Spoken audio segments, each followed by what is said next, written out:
My father didn't just hate my art, he hated that he couldn't control the girl behind the brush. To him, my soul wasn't a masterpiece, it was a mess that needed to be scrubbed clean.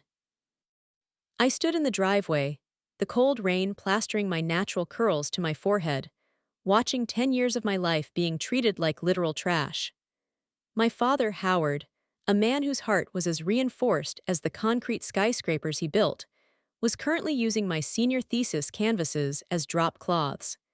He was dragging his oil-stained lawnmower across a deep indigo sky I had spent 4 months perfecting, leaving a trail of black grease across my dreams. "Dad, stop, those are for the gallery submission," I screamed, my voice cracking against the wind. He didn't even look up. He just spat a glob of tobacco onto a portrait of my late grandmother. "Gallery, Lee, this isn't a career, it's a distraction.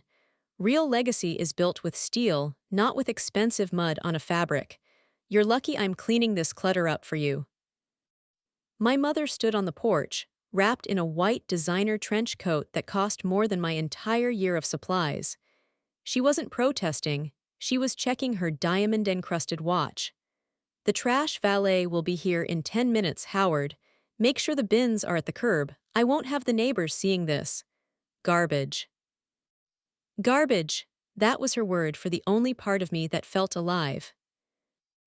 I watched, paralyzed, as my father folded my largest canvas, a sprawling, golden abstract that a professor had called a transcendent work, and shoved it into a black plastic bin. He slammed the lid shut with the finality of a coffin. "You're 22, he barked, wiping grease onto his jeans. "It's time to stop dreaming in Technicolor and start living in grayscale. I've got a junior project manager position open at the firm. You start Monday, or you find somewhere else to sleep." He walked away, leaving me alone in the rain with the sound of the garbage truck grinding its way up our street. I sank to my knees in the mud, my paint-stained fingers clawing at the plastic lid. My parents thought they were cleaning the house, but they were actually burning the only bridge I had left to them. The industrial warehouse in the shadows of the city smelled like rust and old grease, but to me, it smelled like freedom. While my parents were telling the neighbors I was away on a corporate retreat, I was sleeping on a concrete floor that sweated condensation, wrapped in 3 layers of thrifted sweaters to keep my hands from shaking in the cold. "You'll be back in a week, Lee," my mother's voice whispered in my mind every time the wind rattled the cracked window. "You don't have the stomach for the real world." But I wasn't hungry for her approval anymore. I was starving for a canvas. By day, I hauled scrap metal to buy tubes of expensive pigment. By night, under a single flickering bulb, I became the ghost of Fifth Ave. I posted my work online, hiding my face, letting the raw, feminine rage of my brushes speak for me.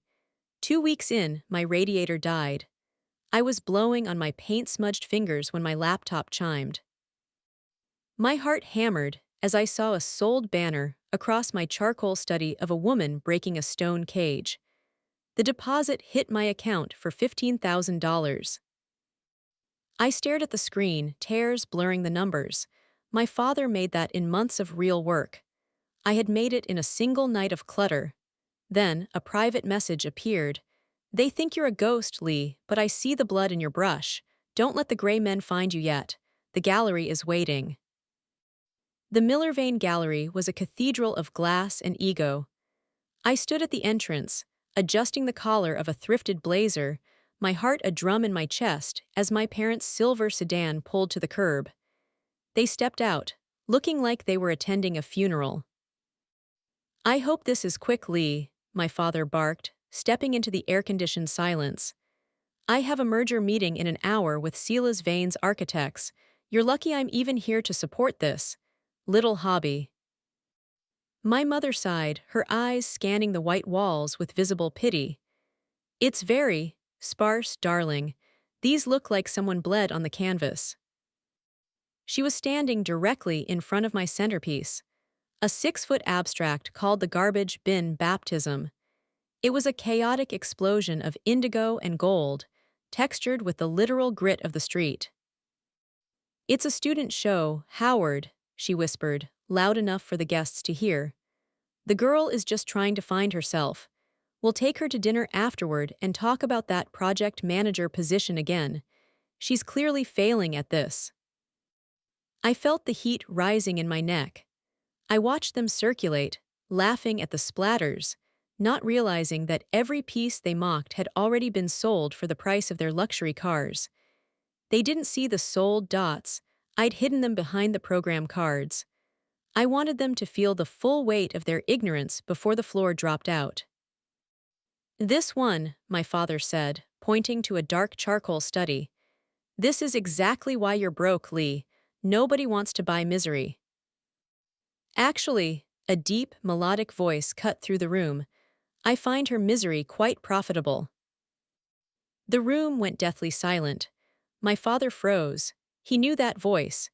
It was the man who owned the very ground his office sat on. Silas Vane didn't walk into a room. He commanded the molecules inside it. He was dressed in a charcoal suit that cost more than my father's entire fleet of excavators, his presence turning the gallery into a silent court. My father's face went from mocking to terrified in 3 seconds flat, his hand darting out for a shake that Silas completely ignored. Mr. Vane, my father stammered, his voice jumping an octave. What a surprise. I didn't know you were a patron of student experiments. We were just telling Lee that she needs to focus on real work. Silas didn't look at my father. He walked straight to the centerpiece, the one my mother had called clutter, and ran a gloved finger near the edge of the frame. Experiments.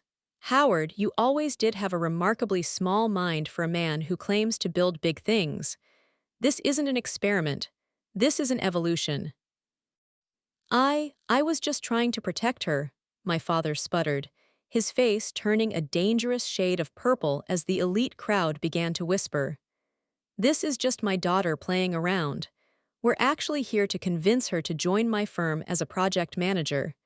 She needs stability.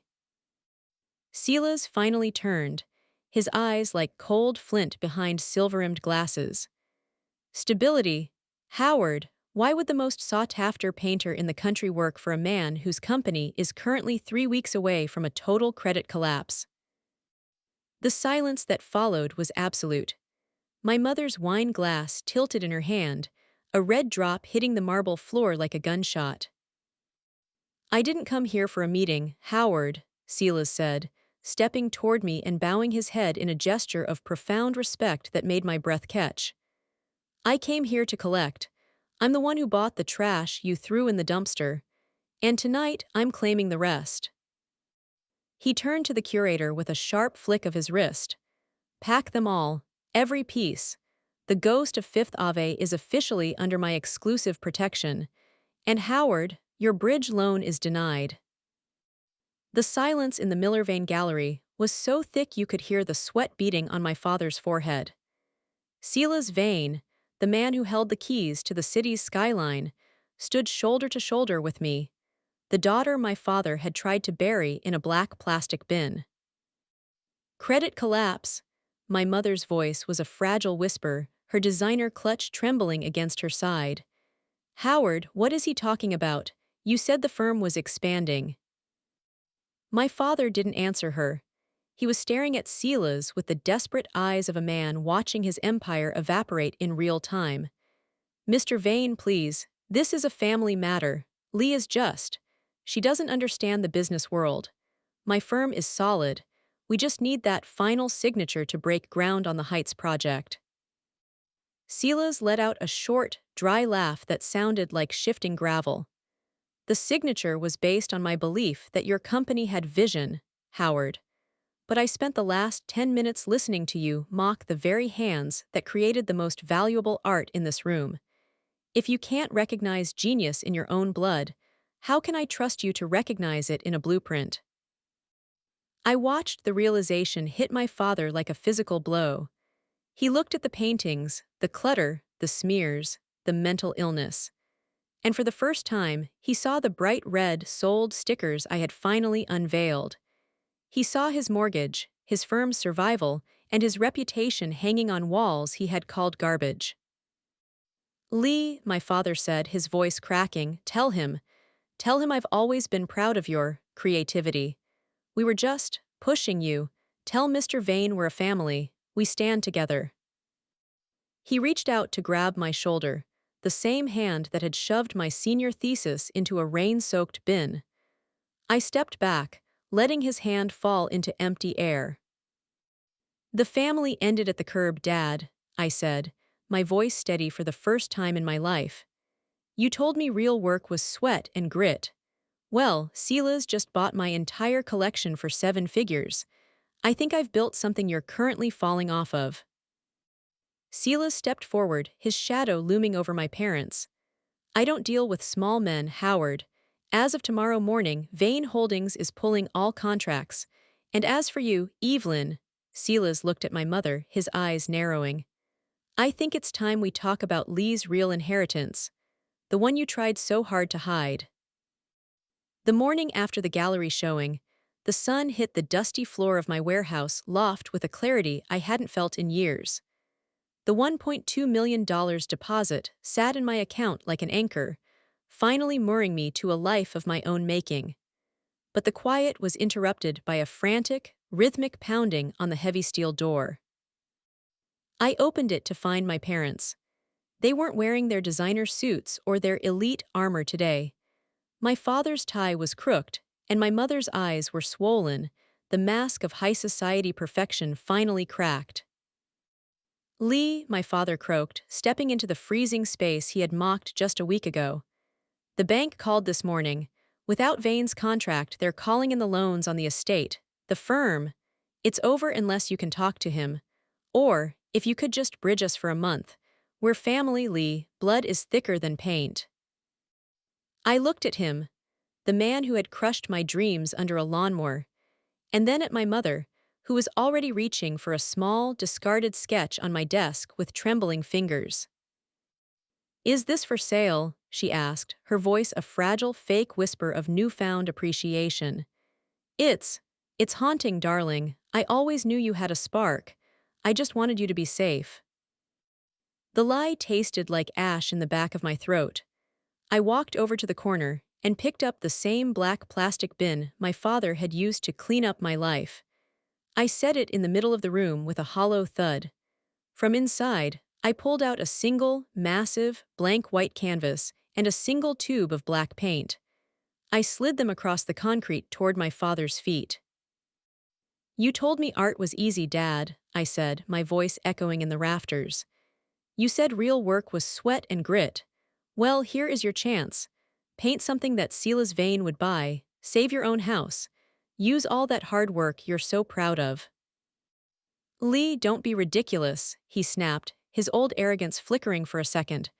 "I'm a builder, not a—" "Then build a way out," I cut him off. "Because I'm not your project manager, and I'm definitely not your bank. I'm just a hobbyist with a very long memory. I'm doing exactly what you taught me. I'm taking out the trash." I watched them realize the door was closed. I didn't feel the burning rage anymore. I just felt a profound, hollow peace. As they walked out, leaving the blank canvas on the floor, Silas Vane's black sedan pulled up to the curb. He stepped out, holding a weathered, leather-bound journal. "They're gone?" Silas asked, looking at the retreating figures. "Forever," I replied. Silas handed me the journal. It was filled with sketches, the same chaotic, indigo and gold style as mine, but dated 30 years ago. The signature at the bottom wasn't mine. It was my mother's maiden name. "She didn't hate your art, Lee," Silas whispered, looking toward the sunset. "She was terrified of it. She gave up her soul to marry into that gray world, and she couldn't handle seeing yours survive.